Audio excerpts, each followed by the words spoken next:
Are you ready? Stand by.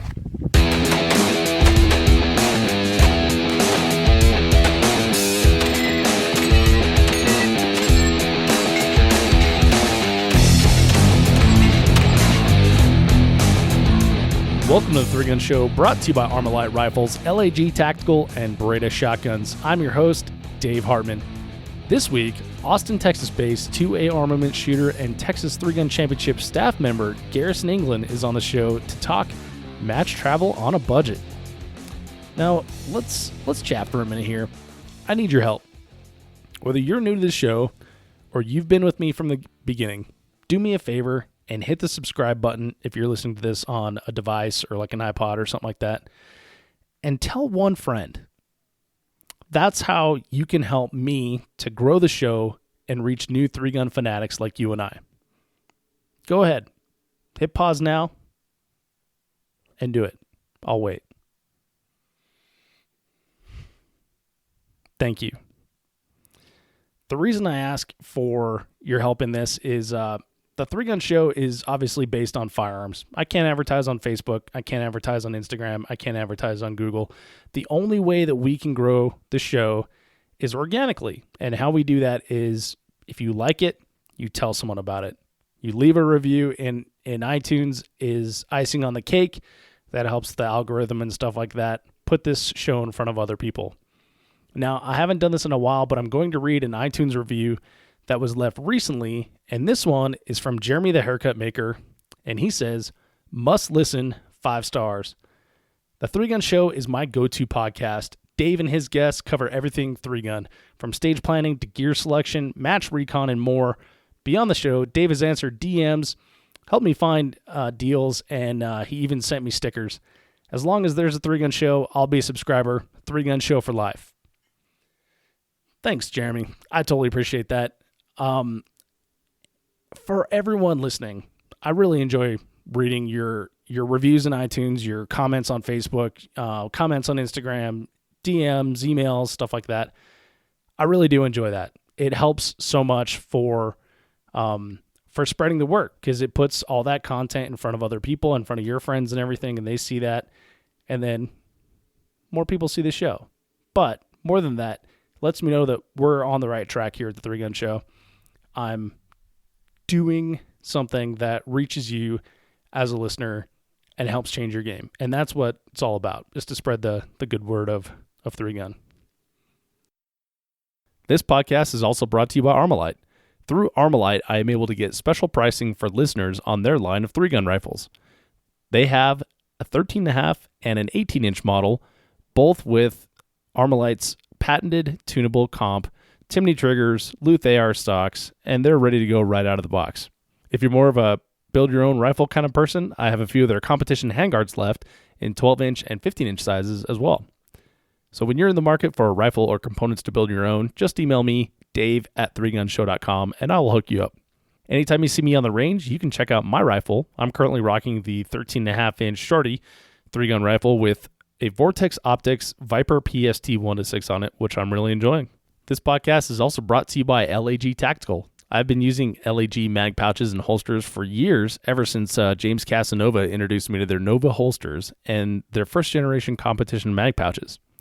They have a new design for mag pouches out now in the MCS, the modular carry system, which features a two-piece design and fits a wide variety of pistol mags as well as different brands of AR mags. I got to see the prototypes in action when Scott Green won the Lucas Oil PCC Championship, and I'm excited to run them myself. Check them out at lagtactical.com. In this episode of the podcast, Garrison gives us over a dozen key points to inexpensive match travel, and you can find all those at 3gunshow.com/episode 177. Plus, we talk about the upcoming Texas Three Gun Championship, how to get in if you still want to shoot it at the last minute here, and why you should come check it out anyway, even if you can't make the match. Now enjoy this one with Garrison England. Garrison, welcome to the Three Gun Show. Thanks, Dave, for having me. This is super excited to be here. I'm pumped to have you, man. So this is kind of interesting. This is like your second appearance on the show, right? But the first one where we're going to get to know Garrison the shooter. Yes, this is my first individual episode. I've been on the show maybe twice. One for one of the pro matches, Oh, that's right. and Yeah, I forgot about that. yeah, The pro match. Rick talked for a little bit, and then the other one was the Generation Three Gun Junior Shootoff, which is one of the most fun things I've done in three gun. That was an awesome thing to do. I was so pumped about that. And I've seen a lot of shoot offs, Garrison, and you've seen even more than I have. But this is a pretty cool format. So what it was, Generation Three Gun, it's out there to support youth shooters, and each youth in the match got to choose two adults to be on their team, and then each person in those three shot rifle, pistol, or shotgun as a tag team match. It was kind of fun. It was a lot of fun, and I surely hope they're going to do it again this year. So I'm hoping that I get to participate again because it was a lot of fun. It really made you feel really good inside. Actually, I actually left that thinking that was it was a lot of fun. Yeah, yeah, it was pretty cool. And for me, it was a surprise. Like, did you know about it before you were asked to shoot in it? No, absolutely no idea. I knew there was going to be a shoot off, and so I saw that set up, and so I'd asked somebody, "Oh, what's that?" And they said, "Oh, it's a shoot off." And then I believe I asked Brian Corey or maybe Chad. I'm not sure exactly who. Oh, he said, "Oh, it's a junior shoot off." So I just assumed it was the juniors who were going to go at it. That's what I thought. So, Is we were going to watch the juniors do a shoot off, but it ended up being a participation match, which was actually really fun. hmm so yeah, when I got asked, I was just like, "We're doing what?" And I was like, "Okay, count me in." So Yeah, I went back to the RV park and let the dog out. Had breakfast with Jason Tilkey, and then came back and so and so was like, yeah, Riley Croft is looking for you. You got to find him. I'm like, okay, and he's like, well, you need to shoot. I'm like, shoot what? Like, I'm already done with the match. It just yeah, did not compete what they were asking. that was one of the local shooters, junior shooter, came up to me and was like, "When I get choosing, can I choose you? And who else should I choose?" And I believe I had told her Ben Hayes would be a good choice. And I don't know if my junior shooter maybe heard that or what, but he came up to me and was like, I chose you and Ben Hayes. And I was just like, Oh, no kidding. hey. So, I kind of felt bad for her for a split second, but she ended up getting Aaron and Stephen Lee, which was Oh, cool. a slam dunk combination anyway. So Yeah, absolutely. Well, cool. So, if folks are wondering what we're talking about, we actually did like a live commentary of this shoot off, and that was episode 152. So you can go back and listen to that. And it was a ton of fun. it was a lot of fun. Actually, the it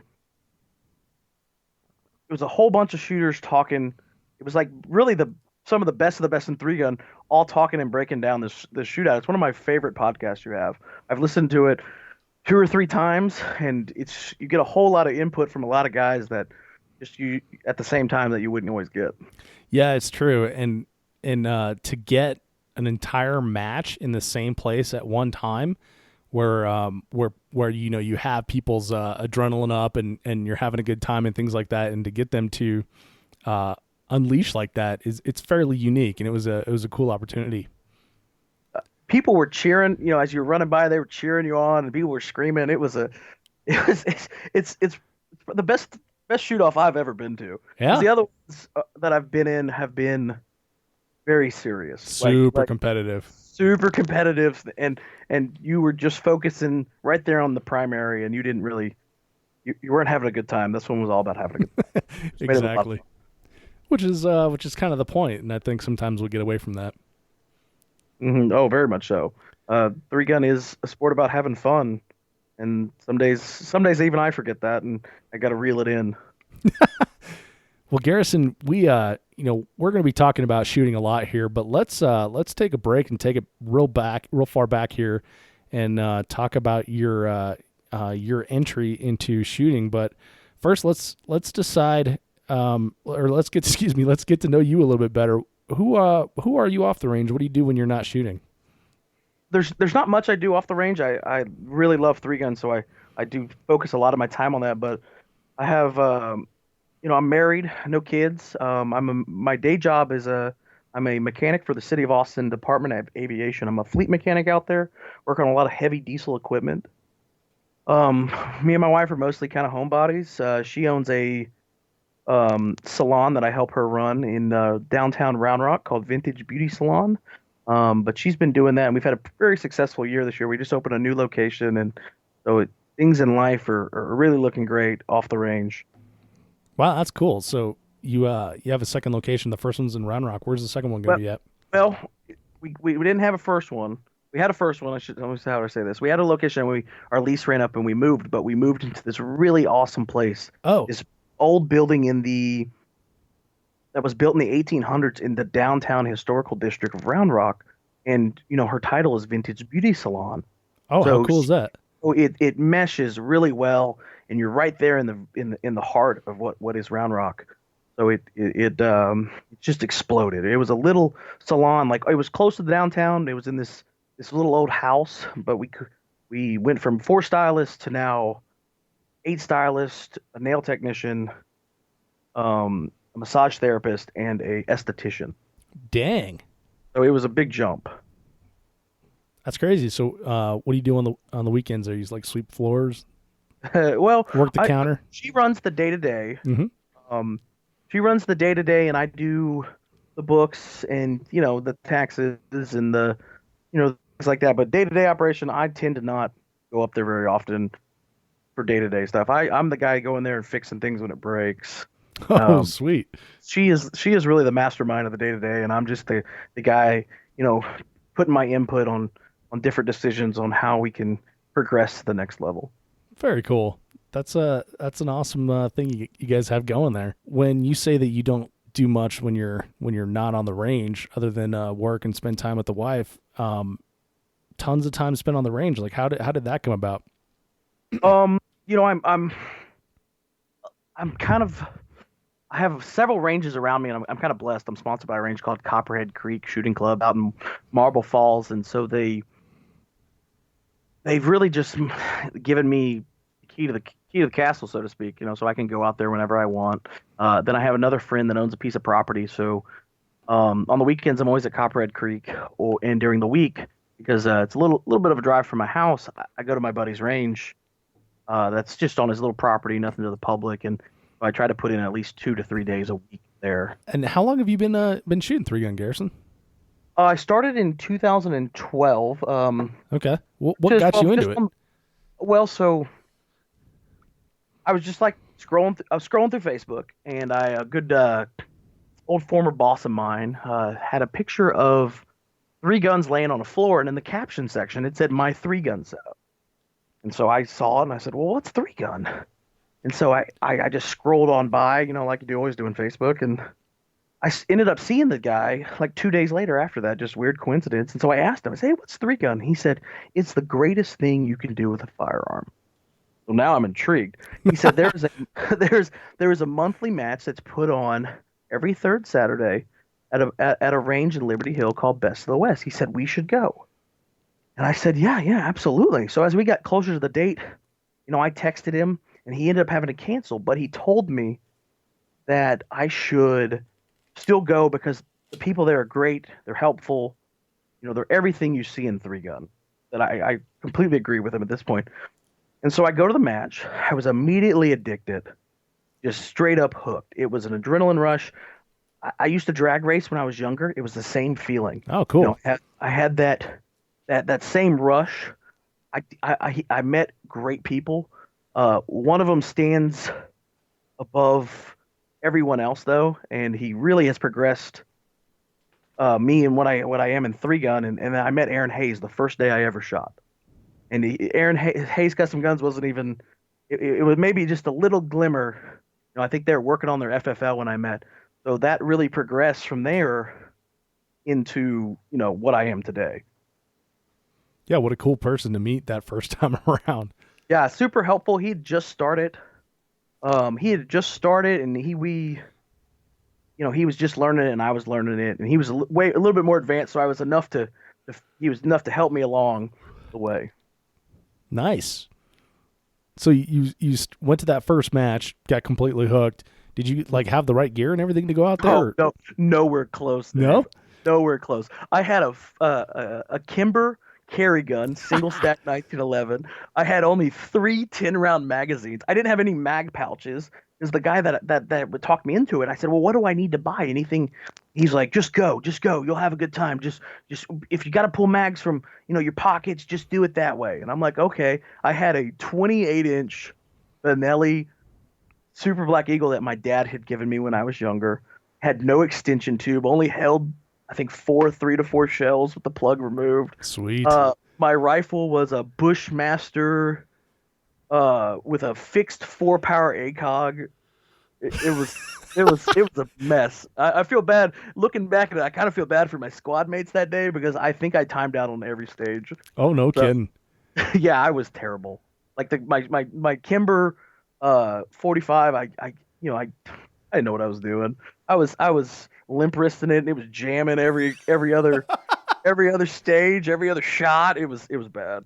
That's awesome. But you stuck with it. I did. I was immediately hooked, and I left that match, and I was like, okay, well, what? I think either Aaron or somebody there in that squad told me, well, the first thing you should probably get is an extension on your shotgun. So I went out and I bought an extension for my Benelli. And then I was like, okay, I want to put a little bit of a belt together. So I went to the local GT distributors. It's a police shop, and I bought this duty belt thing, and then they had some mag pouches. So I had bought the cheapest mag pouches I could get my hands onto, and then they had some of the old, I think they're called California something. They were shell holders, and you could pull 4 shells out. What was that? California Competition? I think it was.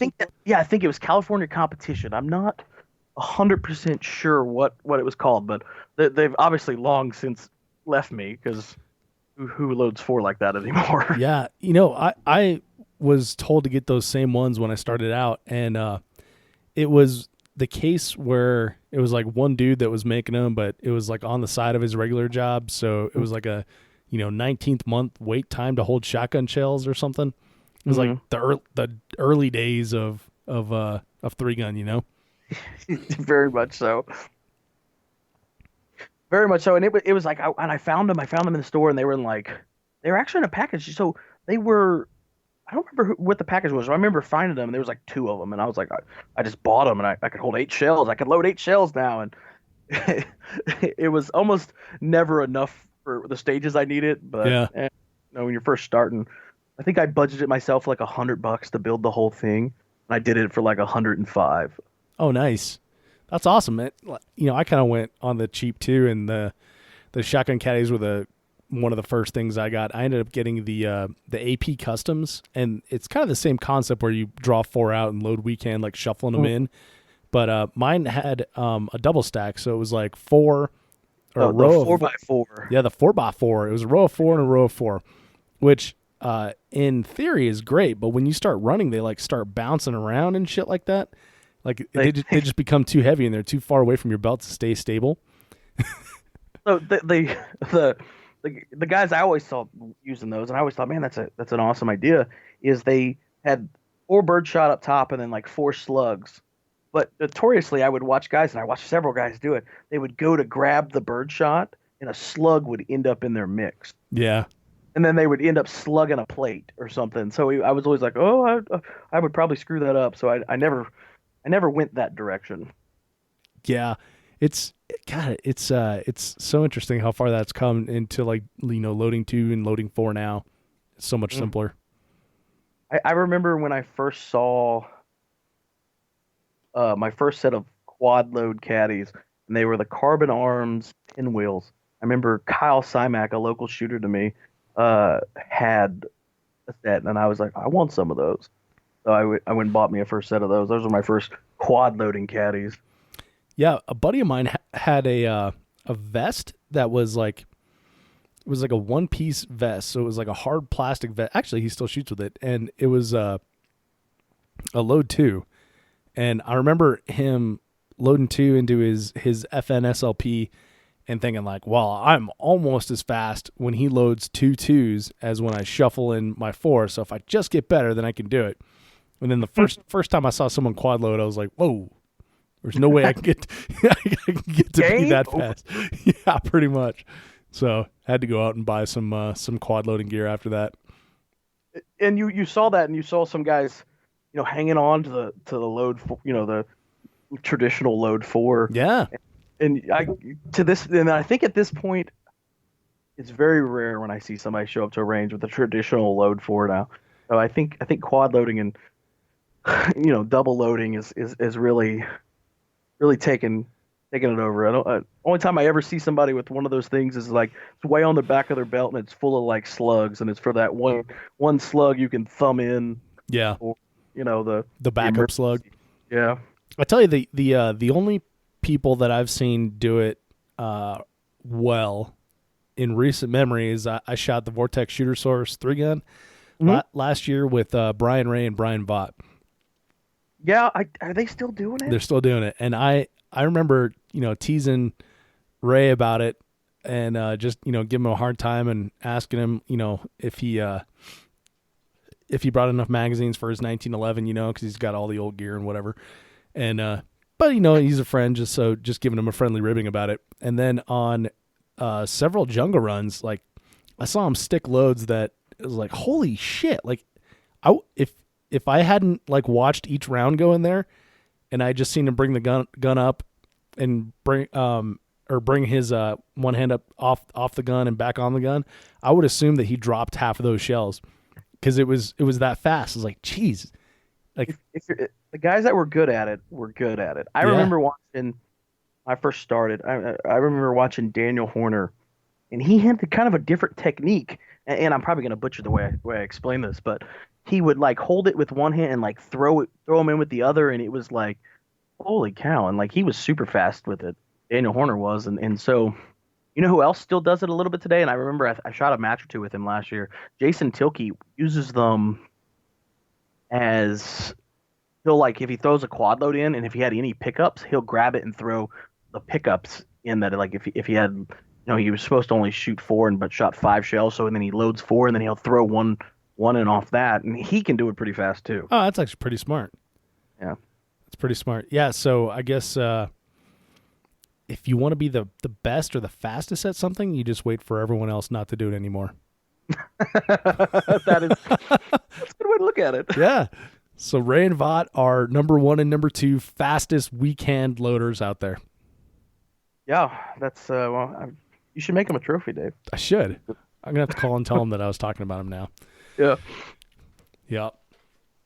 Well, so where did it progress from that? So I know. Last year, 2017, we were at the Pro Series Shootoff, the 3-Gun Nation Pro Series Shootoff at Cawthorn Cartridge Club range in Texas, and where you generously let me borrow your Easy Up so we could have dryness. It was the rain was coming down, and I had like camera gear, computer, recording equipment, and I had to make a decision for you, man. It was the most. I was like, you know what? I want Dave to be successful. Like he's the voice of 3-Gun. People are really listening to that, and I questioned if more people were listening to that than were watching the Pro Series. So I was like, okay, let him have it, and.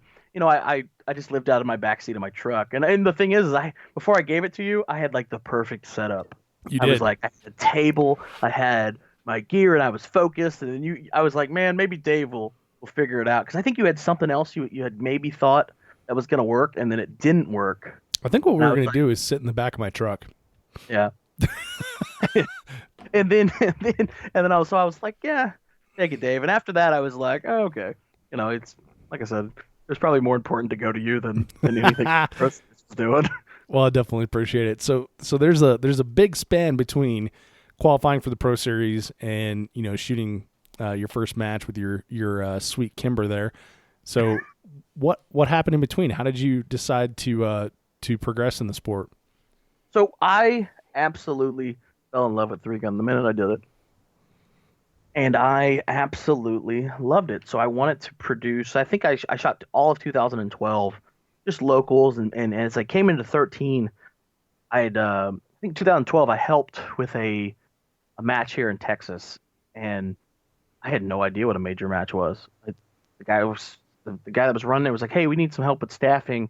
Would you mind being a helpful guy?" And I said, "Sure." And so he's like, "You get to shoot it for free, and it's this X amount of dollars entry fee." And I was like, "Oh, cool." I was like super broke, so I was like, "Okay, free." And then that's when I learned. I shot the match, RO'd it, and the guy that was with me on the stage, he's like, "Yeah, after this, we go over and do the prize table." And I'm like, "What's the prize table?" And they told me, and at that point I was like, "Oh my God, this gets even better." Like you get to shoot and they give you stuff. So and then I was hooked, but there was one problem, Dave, What's and that? that I was broke as a joke. Right. Like my wife was just starting out, and I just taken a new job with the city of Austin, and while I had great benefits and great pay, I just a lot of stuff was going on, but I loved it so much that I wanted to make it happen. What? So So, that was 2012. So 6 years ago, you're pretty young at that time, right? So what are you like, 29, uh, 30? no, no, I'm 31 now. Oh shit, you're way young. Yeah, I was like 24. Yeah. So I was really young, and I was really young, and so as 2013 came along, I wanted to go shoot some more of these big matches. Like I had so much fun doing, like, I think it was like 12 stages, and at the first one, so I was like, man, that's really awesome to do these big stages, and then the super big perk at the end for me was the prize table. Uh, so I went in 2013. I think I went and sought my first travel match where I ever went to and traveled to, and it was Superstition Mystery Mountain, or whatever they call it, Yeah. out in Mesa, Arizona. And I traveled with some guys, and I realized at that moment how expensive this really was. Yeah. And so I had signed up for, I think, maybe 3 or 4 matches. You know how signups are.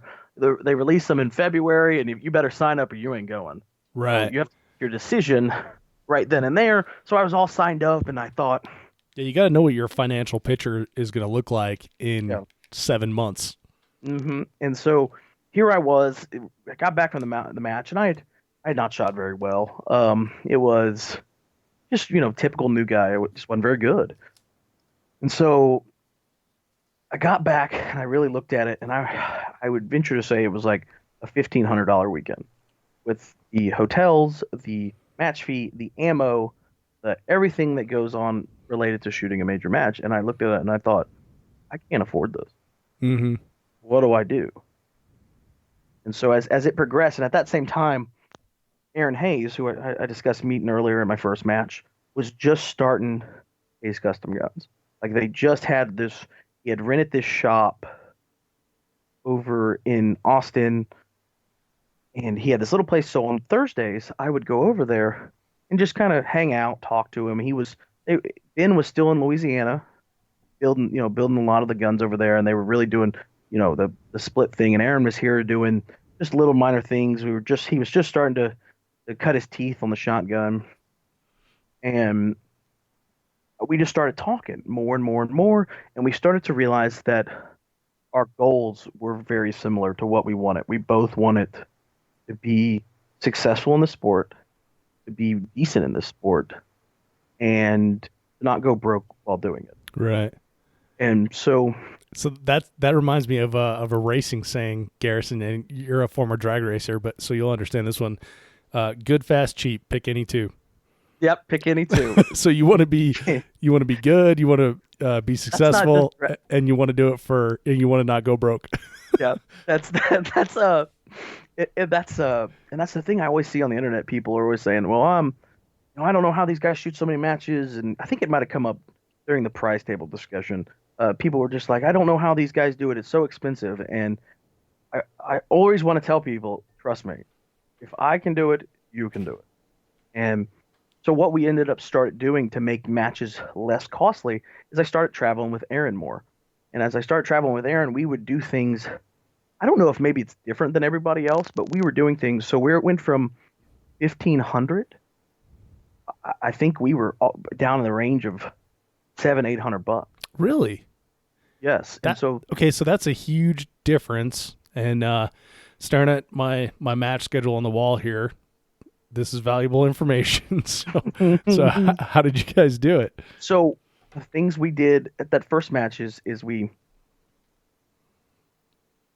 we drive through the night. A lot of times we would drive through the night and we would skip that hotel room. So we would literally drive right through the night and show up for stage walkthrough and walk our stages and whatnot. Try to do it as early as possible. So if you're looking at like a Saturday, Sunday match, then you're driving Thursday night, showing up for stage walkthrough on Friday. Friday, yes. Okay. Switch off drivers doesn't really happen much because Aaron doesn't like to give up the reins as much. So, we would hang out in the car. We all ride. Another important thing to making it cheap, or not cheap, sorry, less costly is the word I want to use, is if there's a seat in the truck, fill it. Put a in it.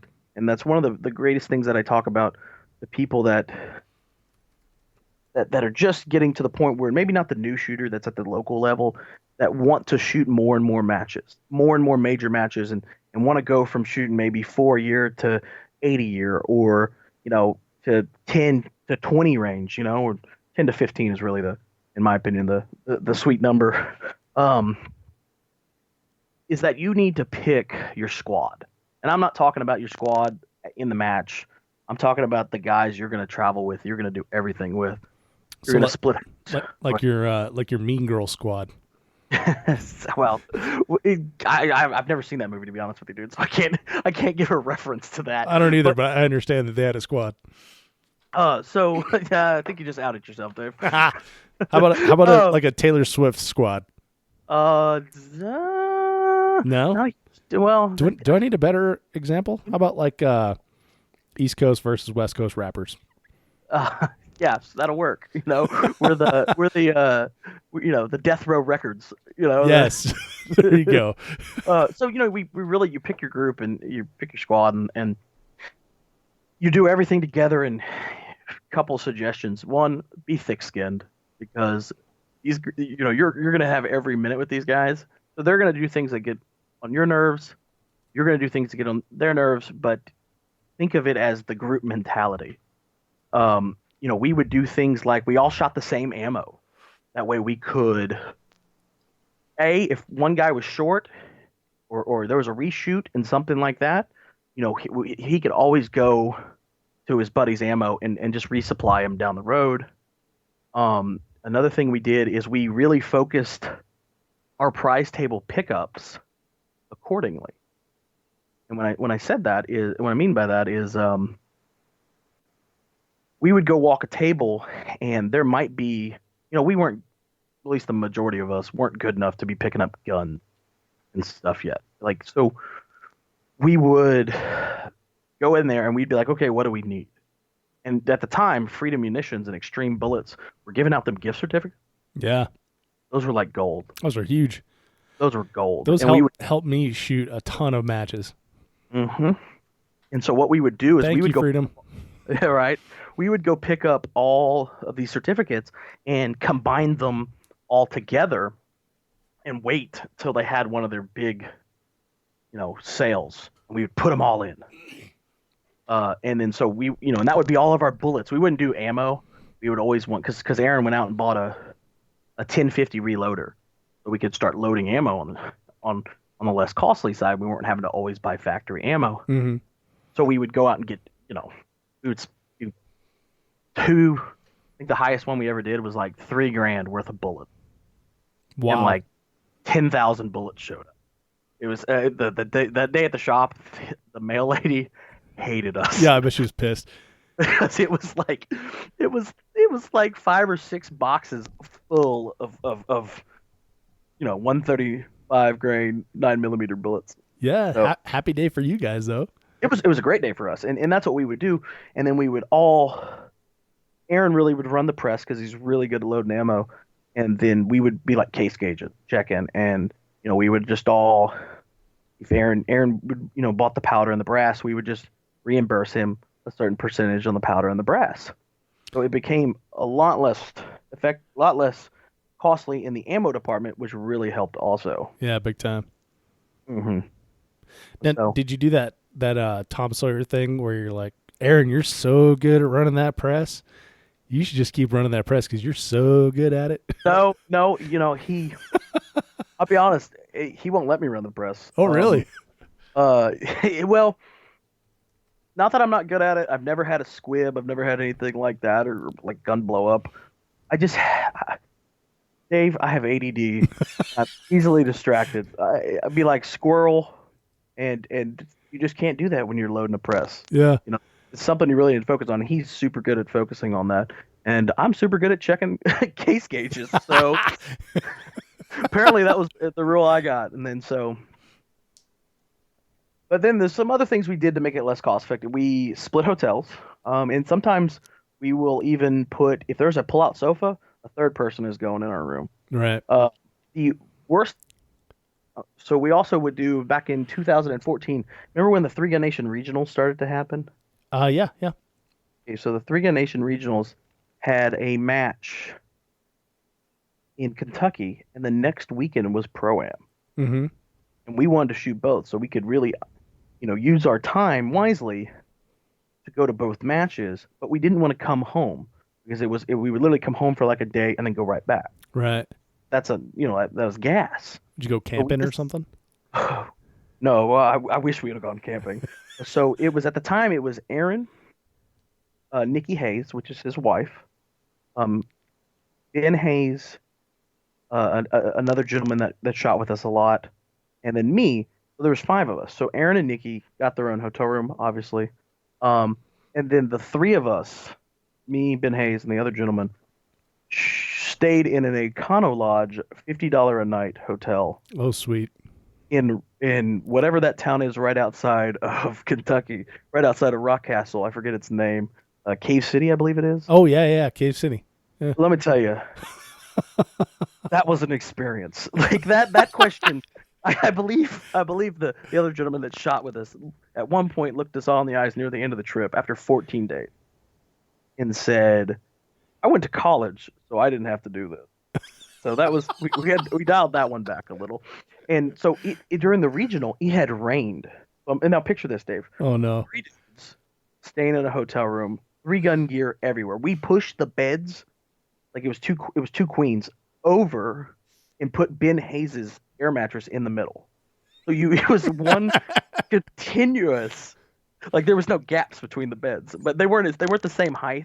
But Ben was a lot lower, so there was some separation in the beds, but there were gear everywhere. I believe I slept with my 3-gun bag because there was no room, so I put it on the bed.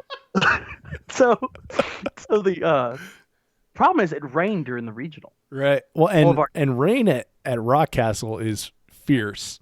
It's unrelenting. It just pounds and just rains and rains and rains. And I think after all the 3-gun matches in rain at Rock Castle has to weigh a lot less because all that mud goes back to the hotel rooms. Very much so. I can only imagine they probably go through a lot of vacuum. Yeah. So all of our gear was soaked. So the hotel room had this, imagine 3 dudes, all the 3-gun gear, range bags, ammo bags, all the things that go with that musty smell. The smell, something else. And near the end of the trip, it was. We all looked at each other and we were just like, oh man, dude, how bad do we really want this? Like, is this worth it? And so, but during the trip, this is one of the highlights of the story. The one highlight that I love to tell during the trip, we had to go do laundry. So we went to a laundromat in Cave City, Kentucky, and we get there and it's we're all by ourselves. There's a Q*bert machine there, so we're all playing, this old arcade game Q*bert. Nice. And the thing, and we're all doing our laundry, and these 2 local residents come in, and we just stopped talking. It got really awkward. Like they were like they're doing laundry. They weren't doing anything wrong. There's nothing weird about them. And the one gentleman that was with us, we got in the car after it was all said and done. I can't even say it. And he goes, "Man, doing laundry is a lot less fun when actual laundromat people show up." Oh. And dude, it was hilarious at the time, and I just was. Because it was exactly that. We were all having a good time. They came in, and it was just dead silent because it was so awkward. And it was. So yeah, you have to make sacrifices in what you're going to do as a team, and you really think about it. And that's one of the main things I have to make this less costly is pick your guys you're going to do everything with, and really focus as a team. Well, and you got to be on that same wavelength too of like, we're doing this to be economical, right? Because I don't know if you've ever experienced this, Garrison, but sometimes when you go on like vacations with like some bros, there's like maybe one guy that makes like a shitload more than everyone else, and he's like, no, let's go to steak dinner tonight. We'll get a couple bottles of champagne, you know, that sort of thing, and that elevates everyone's bill along with it. And if your goal is to keep the cost down in that $750 to $800 range, you can't travel with that guy.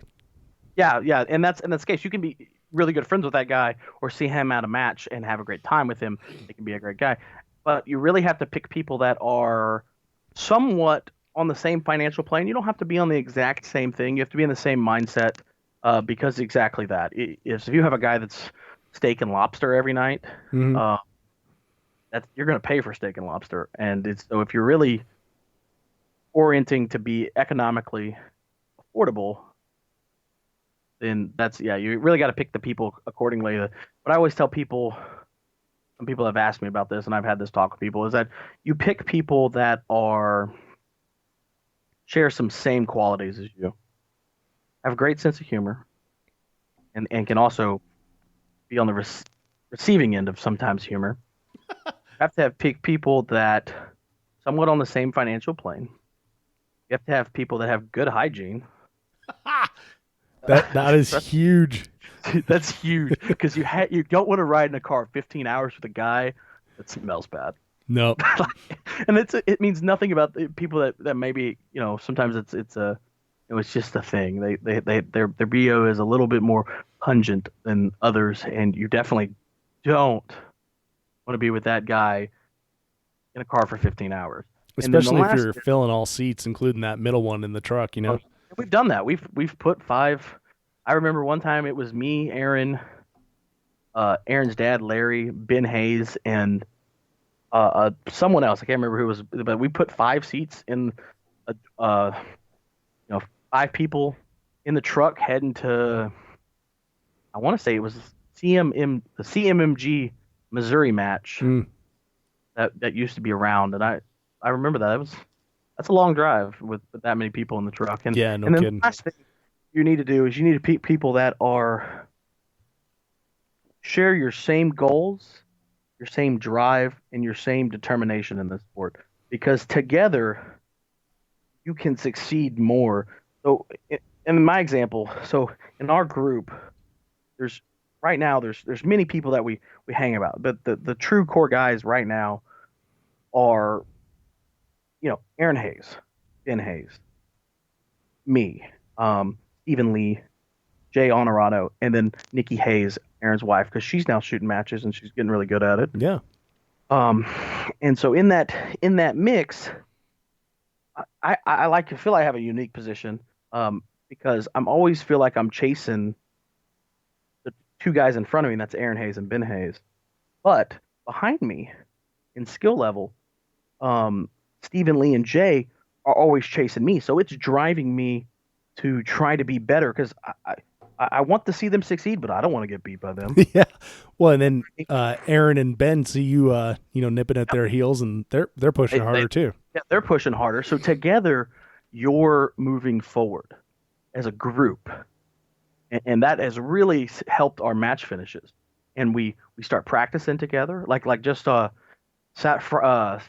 yesterday, we were all at the range practicing long distance position. We were all there doing our thing, helping each other, pointing out each other's faults, and helping people get better. Mm-hmm. Because at the end, I would love to see a 1, 2, 3, 4, 5, 6, finish at a match. That would be that's the goal. That's what you want, and we can all fight over the positions amongst ourselves. And you have to have like a level of honesty and candor with your crew that's kind of unheard of. Like most people are too polite to tell someone that they suck. Mm-hmm. And like you said, that sense of humor, be willing to give it, be willing to take it kind of thing. I think that kind of goes along with it. And when I'm practicing with someone, I don't want someone that's going to be like, patting me on the back and telling me how good I did when I clearly sucked. Mm-hmm. It's good to have like that positive reinforcement and everything, but like if you see something I'm doing, like you got to tell me. Yeah, tell me. Yeah, you want people to say it, and then that's really Aaron has helped me a ton throughout practicing throughout the years from 2013, 2012 to now. He's taught me so much, and the same thing is Stephen Lee has taught me a lot also. Even Stephen Lee has taught me. Notice something like Saturday we worked together on. I'm a little rough when I go into positions. So like we were doing this long distance, so we were shooting these 200-yard targets standing off this barricade. So we were going into the shooting position, and so he was telling me, he was like, you're just going in there to the shooting position too hard. And so it was we worked on that. Yeah, you're like a bull in a china closet. Very much so. And then one of the other guys was having trouble. He was slapping the trigger. So we talked and worked about that and worked on some kneeling positions. But as a group, you can do that, and you have to be honest with the other person. And I respect their decisions, and that's in both in life. In life too, I their advice for me in my personal life. I've come to them wanting advice, and they've always helped. So, it goes a little bit farther than just being on the range. Right. Yeah. And I think that is super important to have. And there's several friends that I have that I know that, I can talk to and I can get like, straight answers from. But there's one friend that I have who, really good friend. I've known him for a long time, but I will have to, like almost like punch him in the arm and tell him like, dude, I know you're like bullshitting me right now. Like, tell me what you really think. And then he'll unleash and let me have it. But having like that open line of communication and maybe some sort of, verbal agreement in your group, like, hey, we're not going to get butthurt. We're trying to help each other here. And we're trying to raise the quality of our shooting altogether. I think that's important. Oh no, it's very important. I love it when people are straight up honest with me. Mm-hmm. If I'm asking a question, I value your opinion. So you don't need to make me feel good. You don't need to make me, if I'm doing something that's weird in shooting, or is something that's maybe annoying the group, I probably don't know I'm doing it. So just people have tell me that, and I like a person that's just blunt about it. Okay, I'm going to be blunt about it. Here you go. This is what you're doing, and most likely I'll fix it. I've had examples of that. I was doing something within the group is I would be pointing out some errors, and it was really irking people, and so I had to learn not to do that. Really, like what kind of errors? Oh, just little things. I would argue with them. It's hard to go into detail about it, but it would be like if it was a questionable call, maybe with an RO or something. Oh, I should just shut my mouth. Yeah. Like I would sometimes I wouldn't do that, and I would end up screwing my friend over, and not in the form of like he didn't get a penalty that he should have got or something of that nature. Nothing on the level of any kind of cheating or anything like that, but it was just like, man, I should just shut my mouth, and I wouldn't do that, and I was finally told by several people like this bothers us, and I was like, you're not okay. helping the situation here.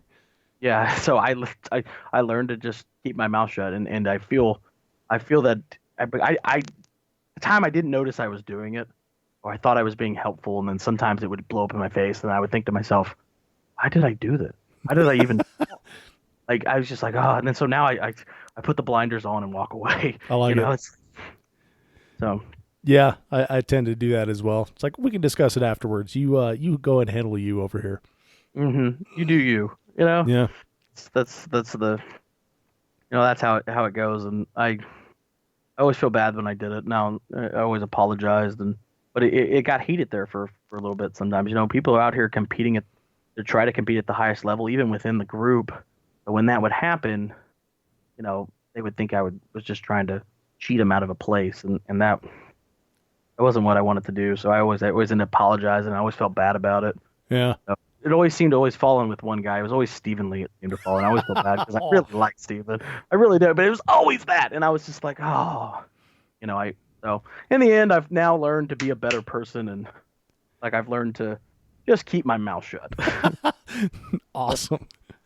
Well, Garrison, what are some other things that we can do to make traveling for this game, going to major matches more economical? Like I said, put a body in every seat. Shoot the same ammo if that's something you guys can do. Because I mean, like buying bulk packages from, I mean bulk. I mean, like say if you all guys go in together with a bunch of local shooters and buy a pallet of shotgun ammo, Mm-hmm. that's going to be more affordable than going to Academy or Field and Stream or Cabela's or one of these big major chains and buying one case at a time. Yeah. So, I've tried to do that a couple times before because I didn't even think of this until a friend of mine that shoots clays, and he's like a high level clay shooter, and he actually goes and shoots. There's like I forgot what the hell they're called, but it's like a shoot. I'm hoping this is legal now that I'm talking about it, but it's a shoot where they like release pigeons, and so instead of shooting, is that a thing? That is a thing. Okay, cool. At least I've never personally been to one, but people have told me it's a thing. Well, so and, that was like the original start, right? And that's why we call them clay pigeons, right? Yeah. But yeah, so he's done like pigeon shoots. He's competed at high levels in sporting clays, trap and skeet, and 5-stand stuff like that.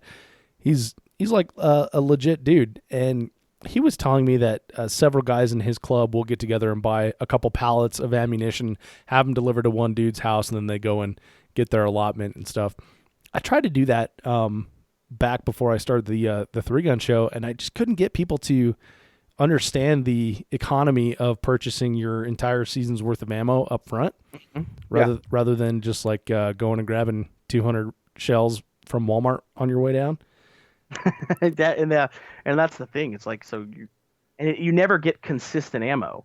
Right. So you do this, you're always getting the same quality, always getting, your guns are really running great because you're always running the same ammo. So if you go to Cabela's and they're out of the Winchester double A's, you have to buy now the Federals. Well, your gun might not like Federals. Yeah. So it has its own benefits. Right. So how do you convince people to participate in something like that with you? What's like the logistics of having a pallet of ammunition delivered, and then how much do you think you save in the end on that? I'm not sure how much you end up saving. It does save money. Where you save it the most, you might not get it. It's not like if you buy 100 cases, you're going to get them maybe cheaper. Some manufacturers might do that. Mm-hmm. But what you save on, and this is the big part of it, shipping. Oh yeah. And that's where the big chunk of change comes from, is that it's all shipped at once, it's all there. So it's the logistics of it is it usually shows up with a freight company. It shows up on a pallet. Really, Aaron Hayes handles all of that. So he'll just have a pallet of an awesome shotgun brand show up, and that's what we shoot all year. They have slugs and buck, and they do all that. Yeah, that's the way to do it. So find yourself an Aaron Hayes is what I'm hearing in this. It goes a long way, but it's not. Other people do other things in the group. For example, recently Stephen Lee has been booking our hotels. Oh, nice.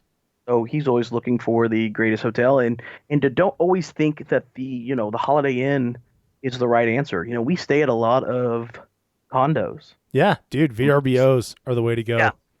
So, you did that at SHOT, so you totally get it. So I got to tell you, like the final part of that story. I don't think I told you the whole thing. So I actually got a VRBO for I think 4 people, and I had a couple people drop out, so I kind of filled in some days, sporadically, but it wasn't like 100% utilization, right?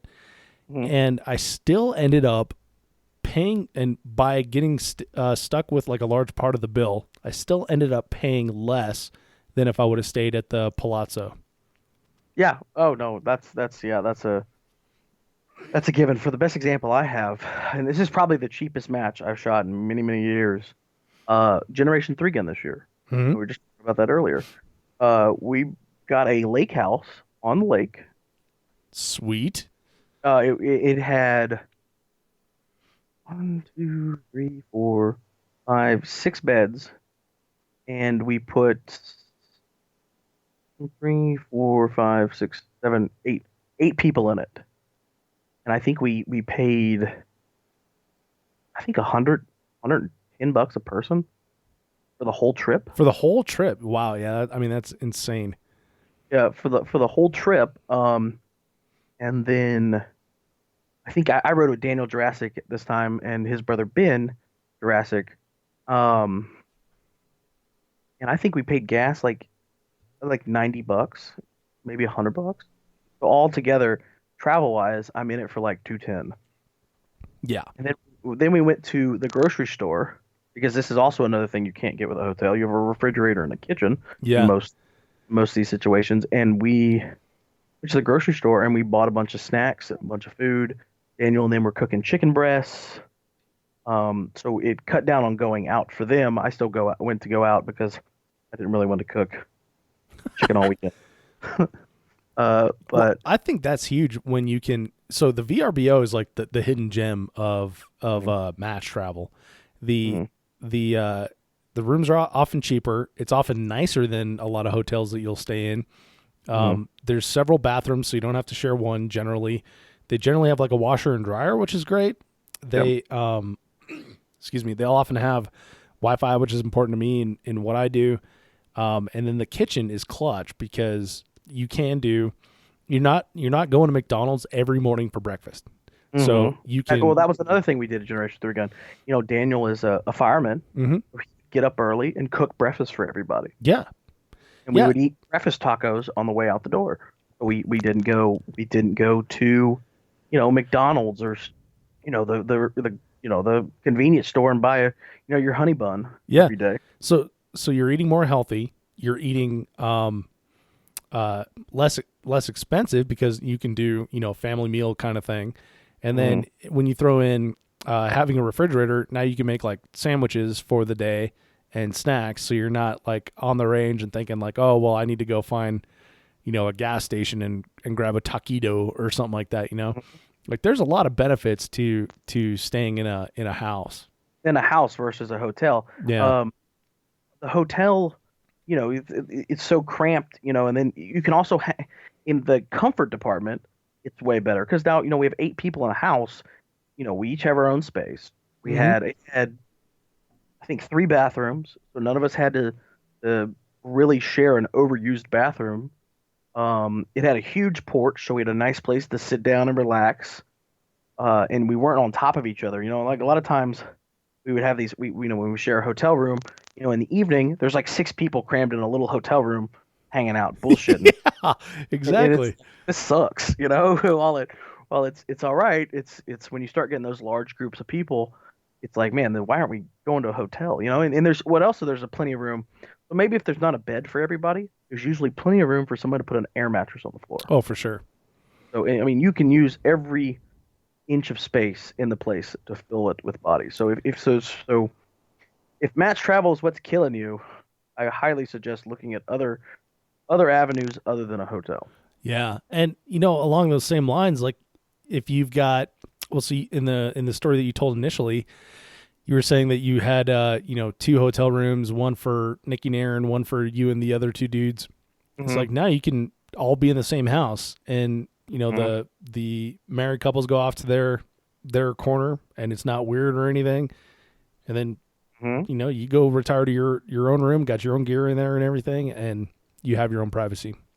Very, very much so. What I didn't tell you about the Kentucky story is that one of the gentlemen, this adds to the horror of it. One of the gentlemen served our country and was injured in a thing, and he had a medical thing, a medical thing that was involved his digestion, and so and then he would have to vent that object, and oh my, like Oh, it was bad. And he was usually really respectful of it. He would go in the bathroom and whatnot, but it was pungent.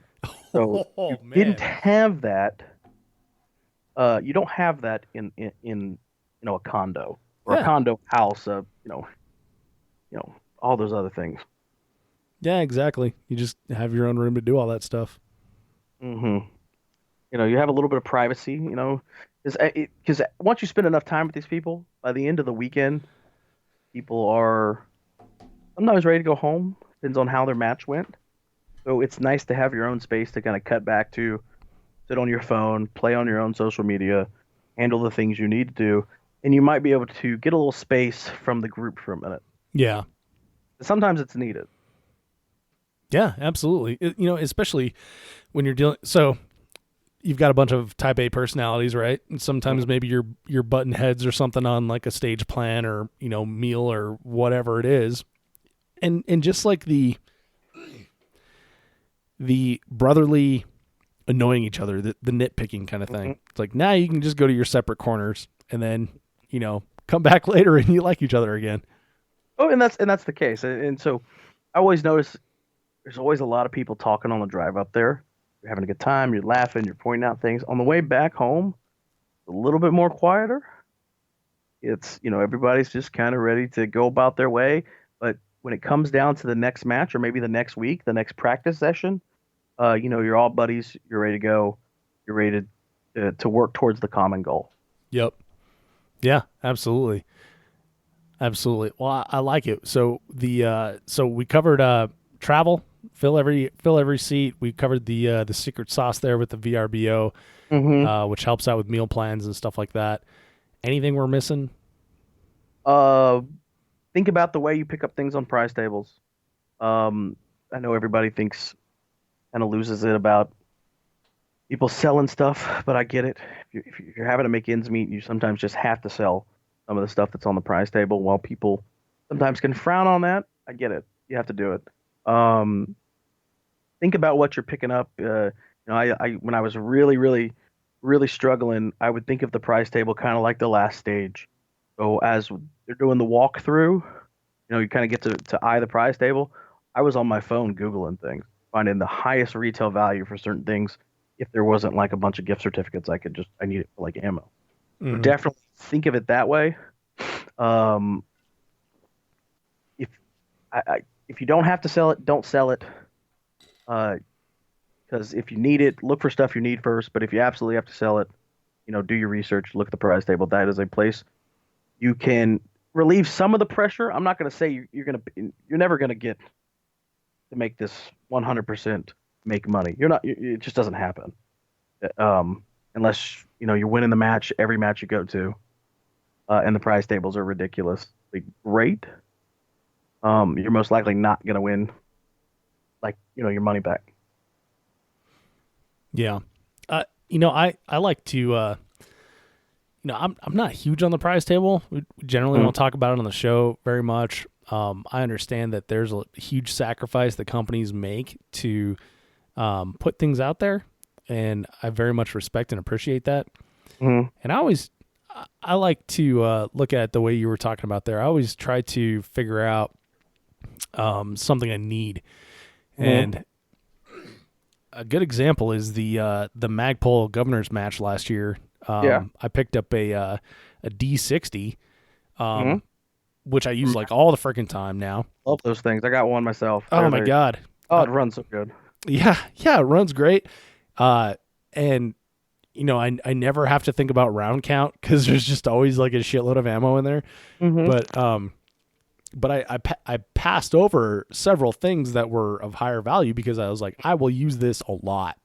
Yeah, and I totally get it, and that's what we would do. I would look for parts that I needed, before I would go for absolute highest value. The number one thing I would always go for was those ammo certificates. Man, those things were great. Yeah, those are like straight up currency, and I understand, and when it comes to prize tables, we don't want to talk about it too much, but um, on the side of helping out with matches, everybody should be thanking the sponsors, whether it's social media, in an email, or in a Facebook message. So if Hmm. you're not doing that, you need to be. Right. Just a little You're not tangible. helping. You're a drag Yeah, on the sport. yeah, yeah, and agreed. You need to come home and you maybe. I've sent emails to every sponsor of a match before. Um, but if I'm literally crunched on time, I will send a thank you card or an email to every person that donated something that I picked up. Yeah. Uh, that's just to say, hey, we thank you. We get it. It doesn't go unnoticed. Yeah, and that's hugely important.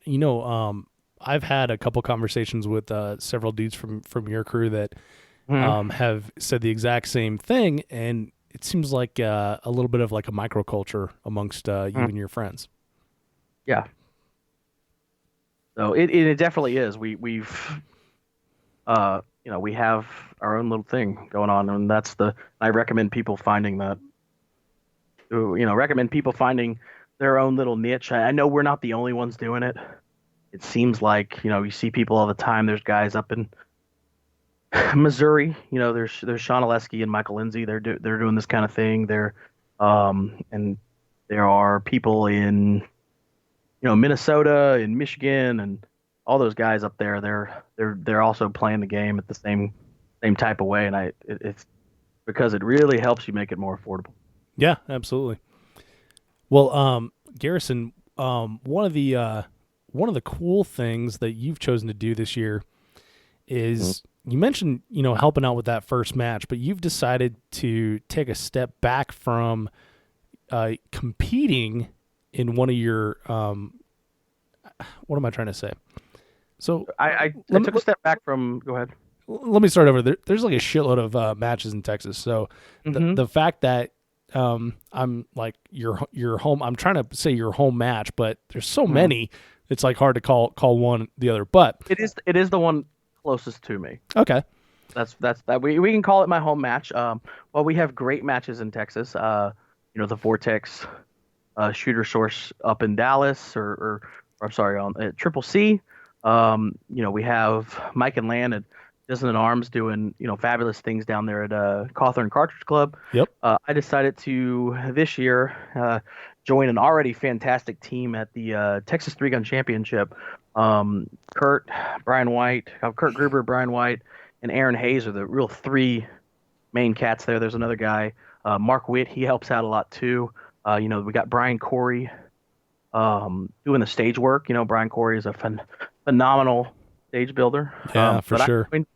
I joined the crew in the form of sponsorship coordinator and the guy that's going to do all the social media during the match. And it's been quite an awesome experience so far. We've had surprisingly, but because this is just as a shooter and looking into it, I've just heard things. I'm not in the industry. I don't work for a gun company or anything like that, but I've just heard it's been a little slow this year. So we've had a real good turnout in people wanting to sponsor the match and making a fabulous price table on the side of the sponsor coordination side. That's really what I see directly, but I know Kurt and them have an awesome match planned. I was just out there today with Tabor Bright from Ruger doing a site visit because they're coming on. They're coming on big. And Kurt was there, and I got to see the stage locations. We're in a new home place called Reveille Peak Ranch, where we left Copperhead Creek because we just outgrew them, and it was a mutual, hey, we're gonna go somewhere else kind of thing, and it's gonna be a phenomenal match. The price table is gonna be great.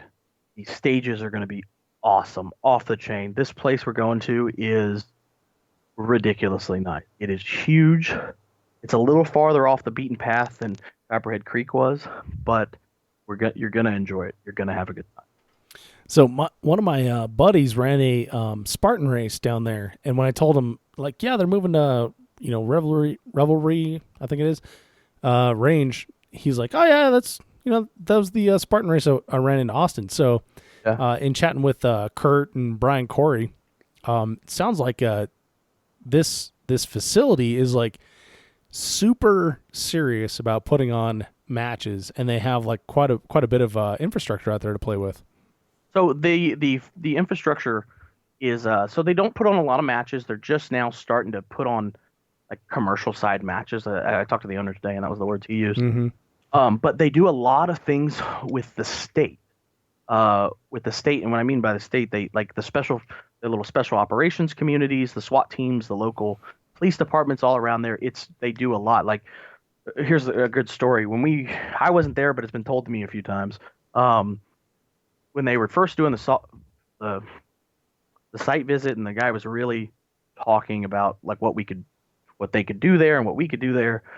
Yeah, someone asked, well, what's the largest caliber we can shoot and this and that, and he's like, well, we shoot RPGs out here all the time. What? Yeah. There was a burn spot on the hill. Kurt told this story today. There was a burn spot on the hill, and I guess when they first came, this burned area was they, I guess, had shot an experimental. Like the state came in and brought this, or not the state, maybe the government. I can imagine the military at this point.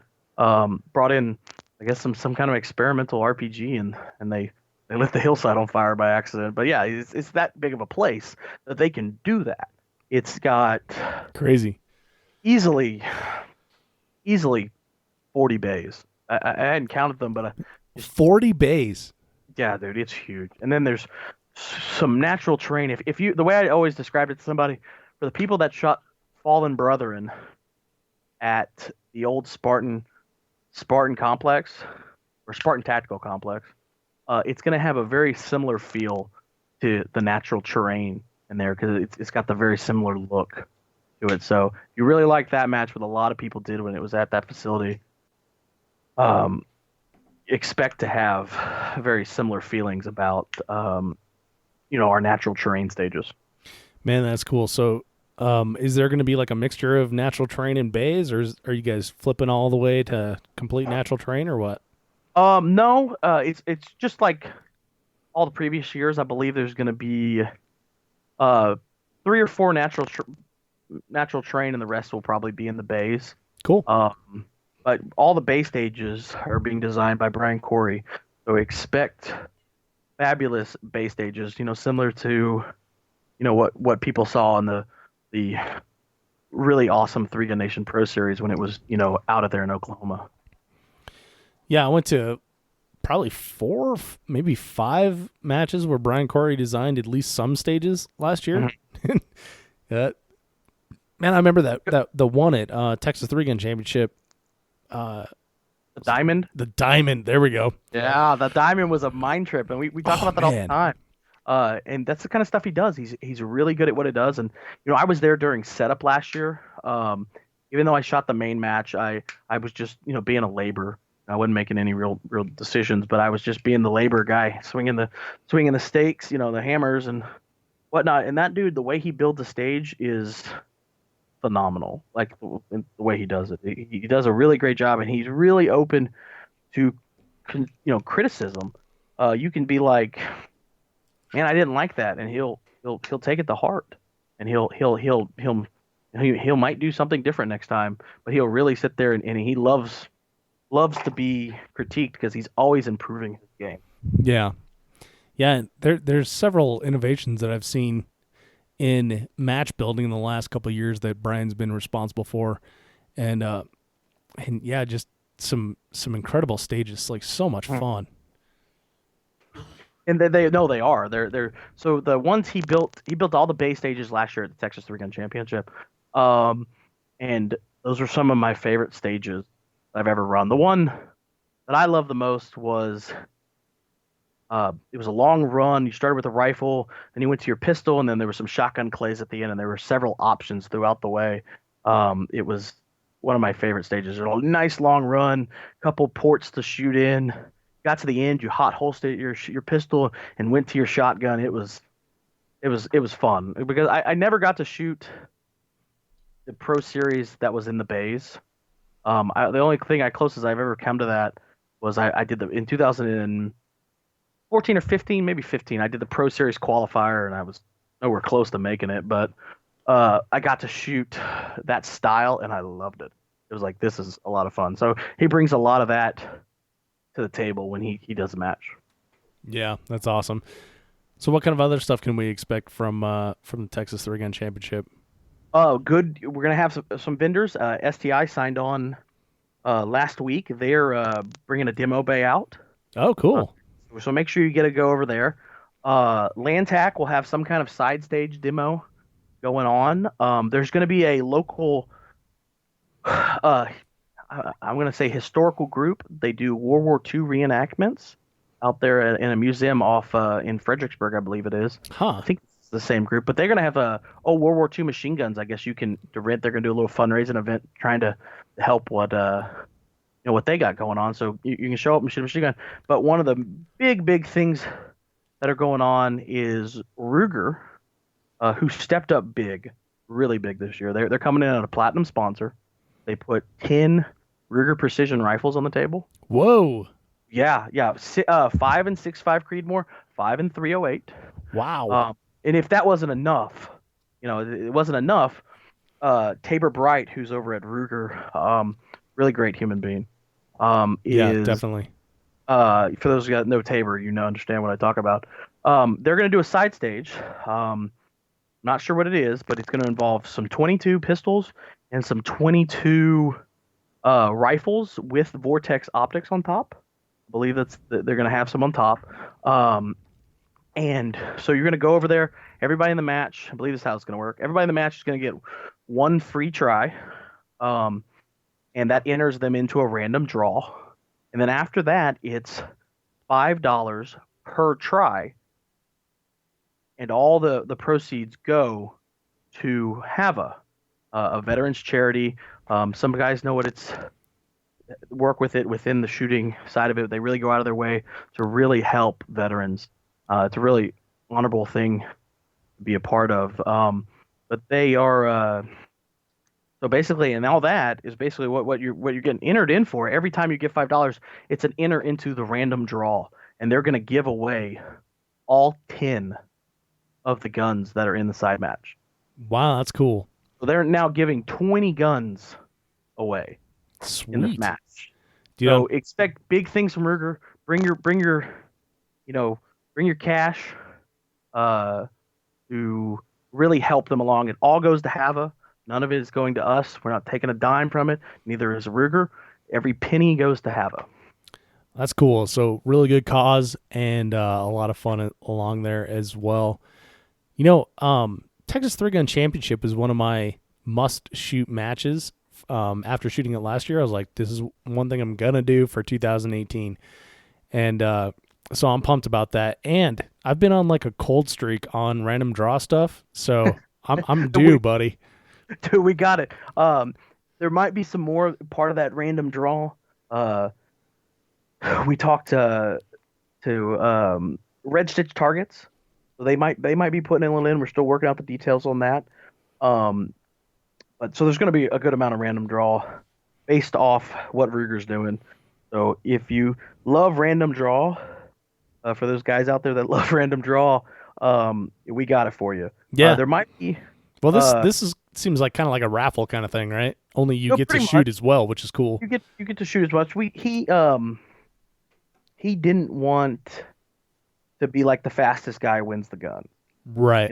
So he wanted to make sure everybody got a fair shake, and then so basically, yeah, it's basically a raffle. Every time your $5 goes in, your name's going in the hat one more time. So if you walk up with a $20 bill, that goes to all that. Every $5 of that $20 bill is an entry into the draw. That's awesome. Yeah, I was chatting with Tabor at SHOT Show, and I was asking him like, dude, who is putting all these Ruger guns? Because I saw that picture that Kurt or was it you that put up? I put it up. Me and Kurt kind of split the announcement sides, but that one was me. So it was the truck bed full of guns. Truck bed full of guns, and I was like, holy shit! So I was chatting with Tabor about that, and he's like, oh man, you don't even know, we got more coming. He's like, we're gonna hook up at the match. So it sounds like Tabor's gonna be out there. If you he's doing and we just talked about it today, and he said he's gonna do it. There is going to be I believe, some type of 9mm pistol, maybe a 9mm 1911 that we're going to give away to the best use of social media. Oh, So if you're out there and you're using the hashtag TX3GC on all your posts, and you're really going out there and you're talking about sponsors and thanking them and putting out your match video and doing it all right and really stirring content up for the match, we're going to reward you I like that. if you're doing it right. So is there a pond we can jump in afterwards?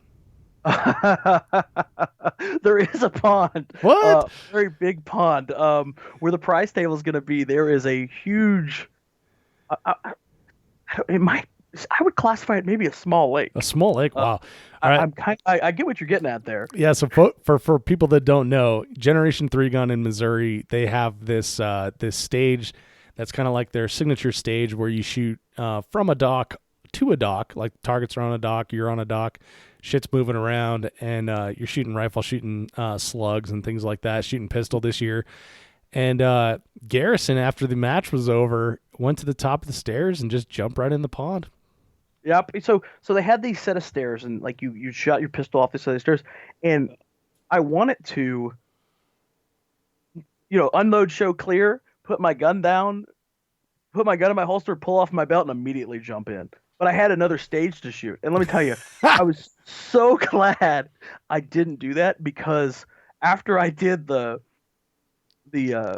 jumping in the pond thing, Daniel Jurassic, who had a new truck at the time, he just got it, pretty much wouldn't let me get in the truck. Like I had to ride in the back for a little bit, because he didn't want any water in his truck. So if I would have done that, I would have just been a sopping wet mess trying to run this next stage, which was a lot of running. So I'm so glad I didn't do that. But it was all for fun. It was trying to generate content for the match in in my little way. And if you're not at the match having a good time like that, what's the point? Yeah, exactly. And that goes back to what we were talking about originally, picking a good squad. Picking your good squad. Earlier I had made a comment about the core people, and I almost forgot. Daniel Jurassic is one of those core people also. So when I was traveling with him at Generation 3 Gun, we, he was totally supported the idea, and I'm pretty sure he was just dying laughing, because he never told me about I couldn't get in the truck until after I did it. So That sounds like Daniel. yeah. So he's like, "Dude, you're not getting in my truck now," and I was just like, "Oh crap," So.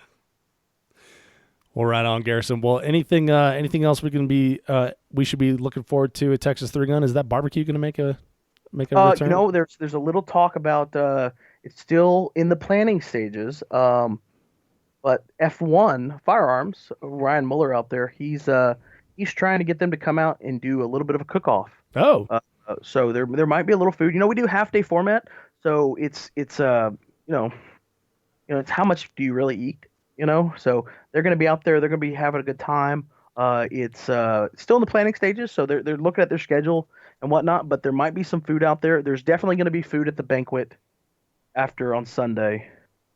But be out there, take a look at it. One of my sponsors will be there, 2A. They'll have a booth.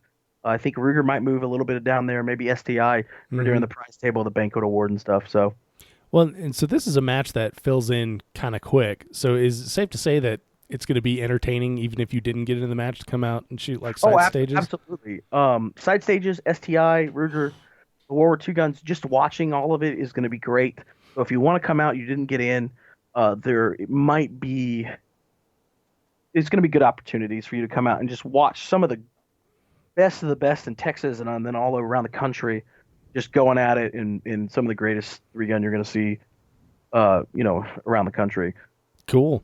And I'll be out there as well, and going to be hanging out with you and hanging out with Tabor and all the other cool people in Texas, and we're going to be having a good time shooting the match.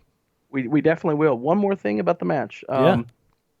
We might have some spots shaking loose. Oh, really? If you're interested in shooting the match, keep an eye on our social media. We might be some spots might shake some loose. We've had, we've worked through our wait list, and so we're kind of going through some of the people that maybe not have paid, or maybe, has some change in plans. So if you're interested in shooting, keep an eye on our social media. There might be some, some shake out of it. Right on. So that what's the handle on Instagram this year? The handle on Instagram is, you got me. I should have known this at the top of my head, but Yeah. look at my. I'm gonna say it's Texas underscore 3gun underscore championship. Okay. Texas 3gun championship. And then on Facebook is Texas 3-Gun Championship. So if you just go facebook.com/Texas 3-Gun Championship. Actually, it's on Facebook. It's Extreme Bullets Texas 3-Gun Championship. Yeah, so that's the name. But if you go to the URL, it's just Texas 3-Gun Championship. Oh, is it? Yep. Looking at it right now. Oh, you just educated me. Yeah, buddy. All right, so Garrison, man, we've talked a lot of different topics here. One of the coolest matches that's happening on the face of the planet is coming up in a month here. You gave us a lot of great knowledge for match travel, saving dollars here and there, making this a more economical sport to participate in. Let's finish up with just a couple questions that I always ask all my guests. One, where do you see the sport of 3-gun headed? It is gonna get bigger and badder always. There might be a little bit of a shrinkage of it as the industry shrinks, but if you just stay in it, I believe we're gonna have fabulous stages from a ton of different match directors. I've met through the years of doing this, I've met some wonderful people and some wonderful match directors. So expect to still see the same quality of matches always, and so the future of it is going to grow. Now I haven't shot one yet, but I think the UML, is it United Multigun League? Yeah, I think it's going to be good for the sport also. So we're seeing another big body of 3-gun coming up, and along with 3-Gun Nation, who's there. But UML is going to definitely help grow the sport. So I still see growth. I still see a lot of good times. I still see a lot of good times with some great people. I like it. Well, Garrison, if you can leave the audience with just one thought or one piece of advice, what would it be? Work hard. Keep striving. Go out there and practice. Shoot for your goals. You're not always going to get them, but you get knocked down 7 times, get up 8. And it's just going to keep driving, and sooner or later, you are going to reach what you want to do in the sport. So just keep at it. Well, I like it. Garrison, man, we've had a great night here talking a bunch of great stuff about 3-gun, man. I really appreciate your time and sharing your knowledge with the 3-Gun Show audience. Can't wait to see you in a month, and looking forward to seeing you on the range. So thanks for being here, man. I appreciate it, Dave. I've had a wonderful time. Hey, before you take off, check out the show notes at 3gunshow.com for links to things that we discussed in the podcast. You can also sign up on Patreon as a 3-Gun Show supporter or purchase 3-Gun Show apparel. This podcast is brought to you by Breda USA, Italian shotguns that are the best in the world. And this is a shotgun tech tip from Team Breda. Hey, this is Dave Hartman from the 3-Gun Show with Sean Burrows from Team Breda. And Sean has a tech tip for us today. Sean, what do you got? Today I want to tell you about cleaning the bore of your shotgun. These are smooth bore guns, and unlike the other cartridges we discharge in 3-gun, shotgun shells are plastic, and what we want to do is make sure melted plastic comes out. So go get a 12 gauge size steel brush, put it on your cleaning tube, and then put it on a drill. Put some cleaning solution in here and actually use your drill to get it out. It won't hurt your barrel, and obviously there's no rifling to mess up. And it'll keep your gun clean and keep your patterns nice and patterny. All right, there's your tech tip from Sean Burrows from Team Breda. Check out Breda's B12i 3-gun ready inertia-driven shotgun at bredausa.com. That's BREDA. Quick reminder that if you enjoyed this episode of the podcast, subscribe in iTunes, Google Play, Podcast Addict, or wherever you get your podcast content, so you will always get the very latest. Thank you so much for downloading, listening, and subscribing to the show. I'm Dave Hartman, and I'll see you on the range.